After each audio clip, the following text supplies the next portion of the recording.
Why, hello there. I know I look a little crazy. It has been 7 weeks since the last time I bleached my roots. So that's what I'm doing today. I've got my little streak bleaching. I use the Bond Bar Lightener from Sally's with 20 volume. It does a pretty good job. I've got like 30 minutes left to cook. So it's getting close. But I thought I would show you guys what I've been working on. Because I haven't really been sewing clothes lately. But I have been sewing. So I made a quilt top. It's my second ever quilt. I don't know if I can get back far enough. Yeah, I probably can't get back far enough. Let's move, shall we? Around the room so we can really properly show you.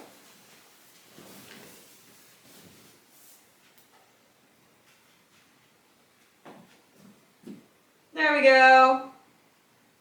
So it is this Halloween quilt. I really love it. I love the little stars. They're like wonky stars. It's the wonky star quilt pattern from Missouri Star Quilt Company. That's where I got the idea from for the blocks.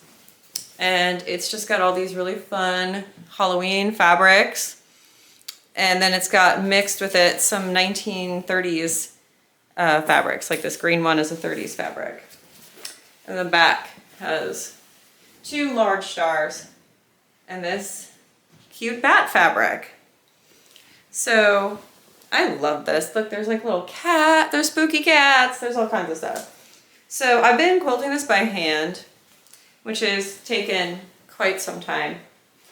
But what I do, I'm gonna bring you guys over.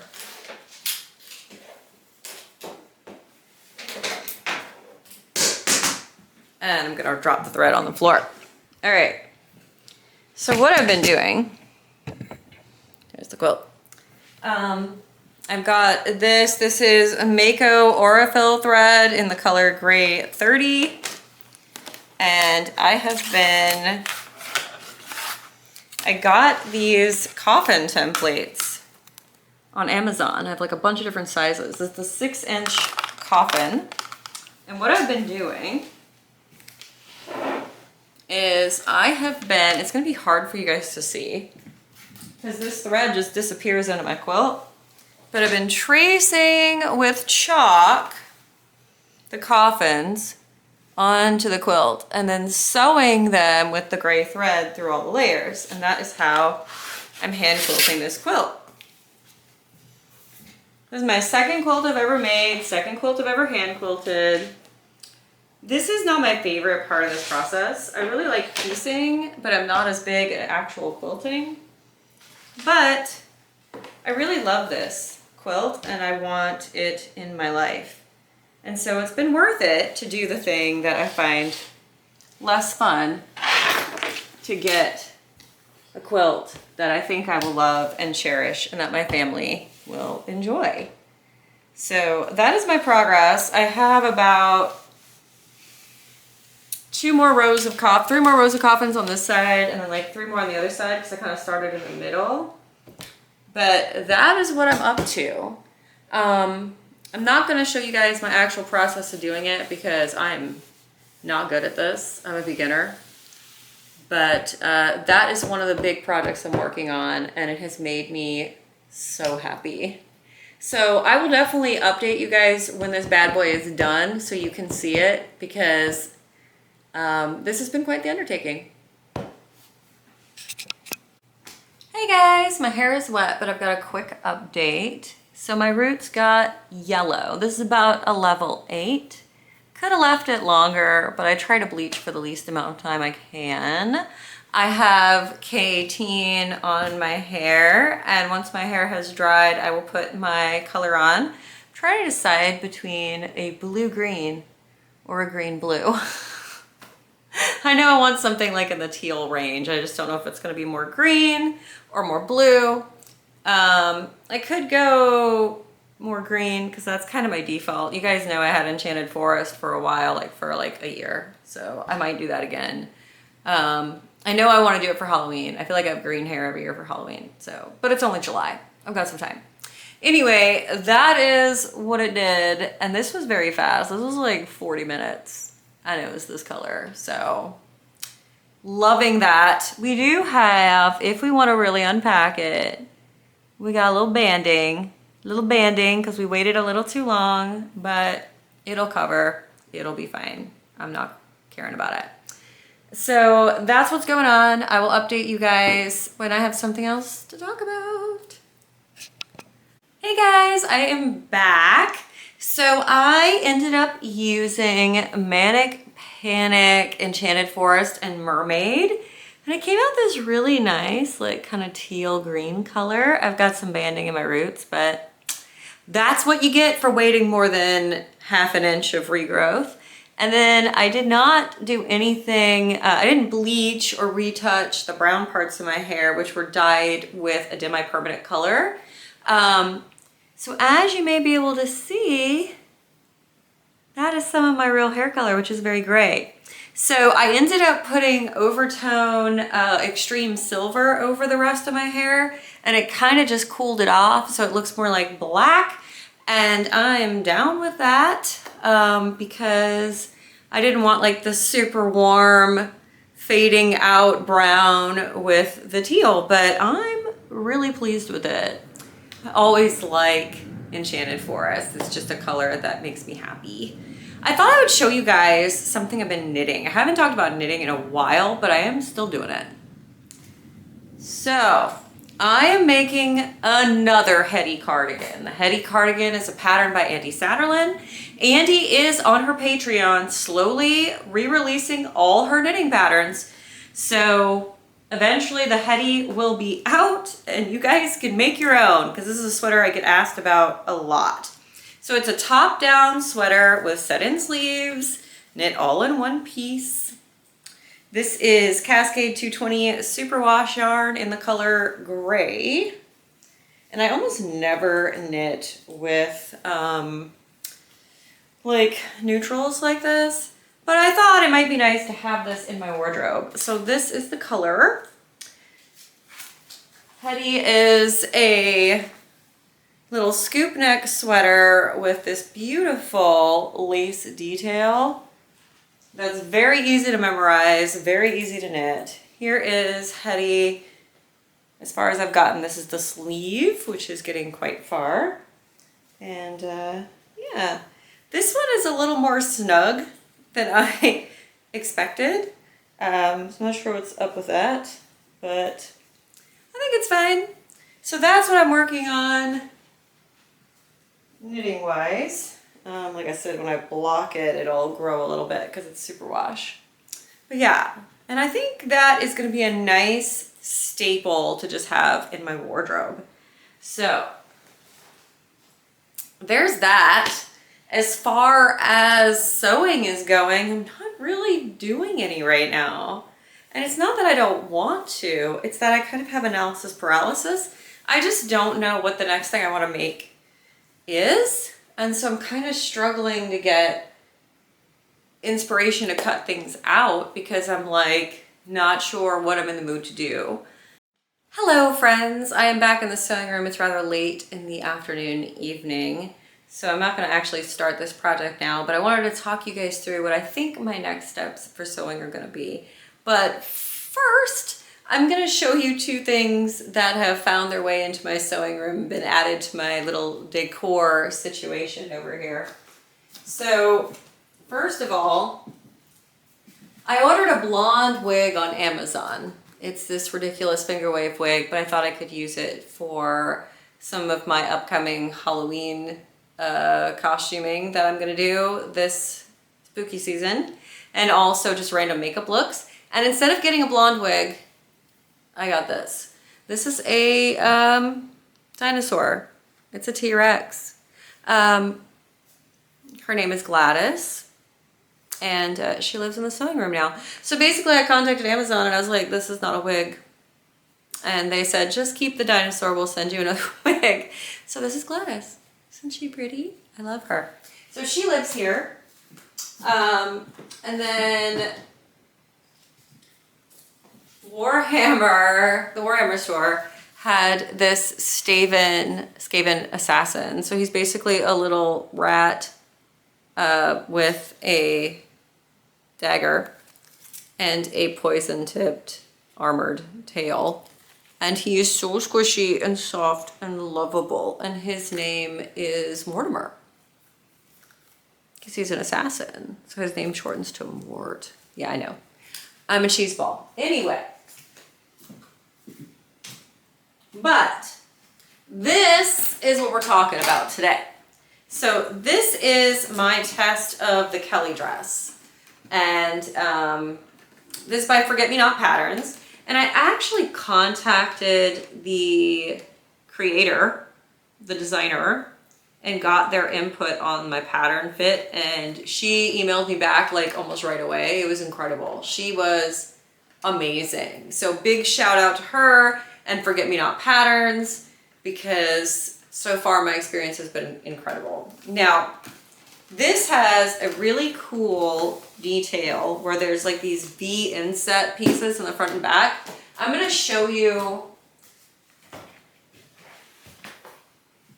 the line drawing because I did a bunch of wackadoo prints because I was using leftovers. And so you can't really see the details and designs of this dress. And that is a problem. So it has this little inset detail. You can make it with a short or 3/4 length puff sleeve, and you can make it with or without a little ruffle frill. Now, everything about this fits pretty good. I'm just gonna throw it on over this tank top so we can see. It's not bad. It's very close to being the right option. It looks a little big because it's in viscose rayon, but that is because rayon has a lot of drape. In a less drapey fabric, I definitely would not go down a size. I don't have the collar on this yet, but let me just kind of arrange it. So here we are. And that is, if you can see, pretty much my size. I'm going to take about a 1/2 inch off the bottom so that the bodice seam hits more at my natural waist. But here is my problem and why I haven't proceeded to make the dress, even though it's very pretty. I can't really get my arm above my head. It's a little low in the armhole. So my plan is to go in and raise the armhole, not a ton, and then do another test, like maybe a 1/2 inch, and then do another test and see if it fits me better. And if it does fit me better, then I will proceed to make it in one of the fabrics I have lying around. But I'm thinking this might be a really cool thing to play with, kind of a 70s look, and maybe do like a crochet lace trim or something like that. Let's see. Hello everyone, it is the next day and I have a second test for the Forget Me Not Kelly dress. So I have actually gone back to the pattern and shortened the bodice about a 1/2 inch. Just to make it sit at the seam sit at my natural waist when it gets sewn up. I feel like the fit is really good everywhere. I totally messed up my collar, so don't look at my collar because it looks terrible. And I totally messed up the back little yoke thing. It's not great. I made that sleeve adjustment and it did not help. Like, I mean, it helped a little bit, but I just feel like, you know, if I slide down, I've got plenty of room, right? I can get my arm over my head. But like, so what it wants to do is pull here, which means the problem is not the underarm anymore. It's how much width is in the bottom of this sleeve. So I think if I make this a more poofy sleeve, which is looser here, that it might actually work a little bit better. And I was thinking of borrowing the Lyrical sleeve from Pattern Emporium, which is a big floofy sleeve. But I think this fits really well. I don't know how I feel about it. Like, It's really high on my neck, but I would probably never wear it buttoned up. It would always be open. Although it's not too bad. I don't feel like I'm being choked to death. The fit through everywhere looks really good though. So I think if I just do a big puffy sleeve, or I could do a bicep adjustment and use the normal sleeve, and maybe that would be the way to go.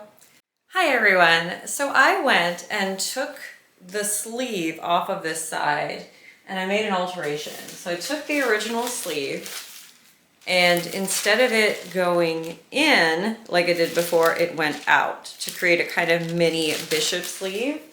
And then I just sewed a channel and put some elastic through there temporarily. Obviously it's gonna be more gathered up when it's the real version, but at least gives us an idea. But first of all, how cute is this sleeve? And second of all, this I could actually get my arm around and the bodice stays in place. Whereas this, look, there we go. So I think this is my answer. And honestly, I'm delighted. I think it looks even more cute and 70s and kind of 70s does Victorian. So I love this. As far as fabric to make this dress, I really wanted to have like that dark aesthetic, and I don't know if I really have fabric that's appropriate to it. I keep picturing it in black or like a really dark color. And I have some dark prints. Like I have this, which is very 70s, but I can't picture that all the way up on my neck. I think I'm gonna make the Hughes dress with this and do the brown corduroy or something in the front of that. Hello, so I am going to actually do a test of the Kelly dress in the fabric I was worried about, which is that sort of brown print, but I've decided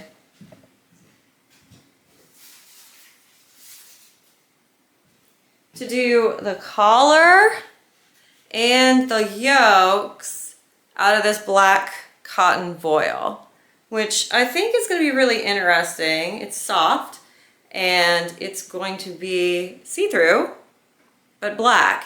And I'm hoping that will take away some of the negatives of doing a dress in a color that's definitely not my colors. Warm tones make me look a little sick, but color analysis, okay? If you have never done it, don't, because you're probably wearing colors you like and you're probably happy. And the problem is once you have it done and you know what colors look bad on you, it's really hard to make things and wear things that are those colors, even if you love them. Even if the idea of being like an earthy werewolf witch goddess in October and wearing all the brown appeals to you, it's very hard to do that when you find out that you're like a soft winter. So anyway, yeah, that's what I'm gonna do. Hopefully it will offset some of the brown and yellow by my face. But either way, this is just a test and I'm excited to test it. So I will give you guys progress reports as I go. Okay, we are back with a quick update. I wanted to show you guys because I've done some work and I have added the lace to the back V and added the back V of the bodice, and I'm pretty proud of my V. This is like, it's gonna be polarizing, okay? Like a lot of you are gonna be like, that's the ugliest thing I've ever seen. And like, you're not wrong, but I feel like there's like this place where like ugly lives, that it's so like bombastically hideous that it goes around and becomes cool. And I feel like she's there. Like she just, I don't know. Boom. Like look at that. So I love the cotton voile because it's almost see-through, and then I used a stretch lace because I'm a crazy person and just put that on. And yeah, that is the V in the back. So that is the back of the dress, and I don't know, I'm kind of into it. Okay, so we've done everything but put on buttons and finish the sleeves and hem it. And I I'm gonna step back and let you guys see it.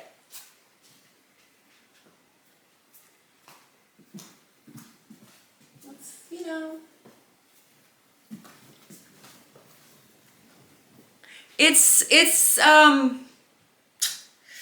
I think I just hate this fabric. Like, I thought I could do a cool thing with this fabric and then not hate it, but like I hate it. It's just not for me. The color is not for me. And like, I like autumnal, but this is like a ditzy floral autumnal and it doesn't look black. It looks just mostly butternut squash. Proud of my lace collar. Proud of how I sewed this. I think the fit is nice. We could probably come in a little bit more in the waist, but you know, that's okay. Got range of motion.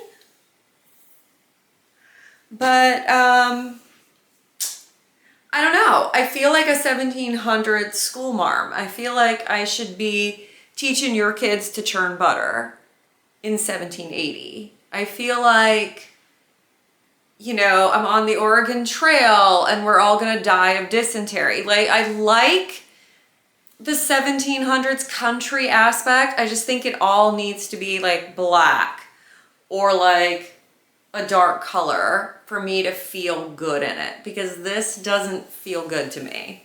So after all the hemming and hawing about this dress, I ended up going to Instagram, and my friend June the Virgo, who is an amazing seamstress, and I will put a link to her Instagram so you can find her and follow her. She makes gorgeous retro stuff. But she was like, finish that dress. I see the vision, just finish the dress. So I did. So I sewed on my buttons. I've got these little brown buttons. I put on my stag necklace from Steak and Sugar. I threw on a little cheetah print bandana to try to tie in the brown further up. My double belt, some combat boots, and I gotta tell you, the Forget-Me-Not Kelly ended up being a dress I really love. I love the lace. I love the V in the back. I'm gonna do a quick little walk and show you guys the whole finished look.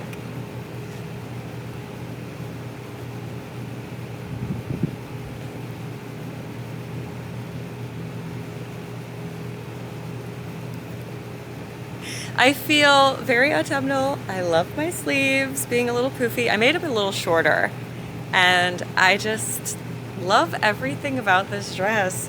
It's still not my best colors, but like, I don't know, there's something very grungy and awesome about it, and I'm so glad I persisted. So thank you guys so much for coming along with me. And are you gonna make the Forget-Me-Not Kelly? I can't wait to make my second one and make a shirt and all the things. I ordered some black plain rayon so I can make a black shirt dress version, but I also want to make some blouses. So Forget-Me-Not Kelly, great directions, great drafting, and 100% worth trying this pattern. And I will see you guys next time. If you had a good time today, please do not hesitate to subscribe. I would love to see you around here more often. Bye.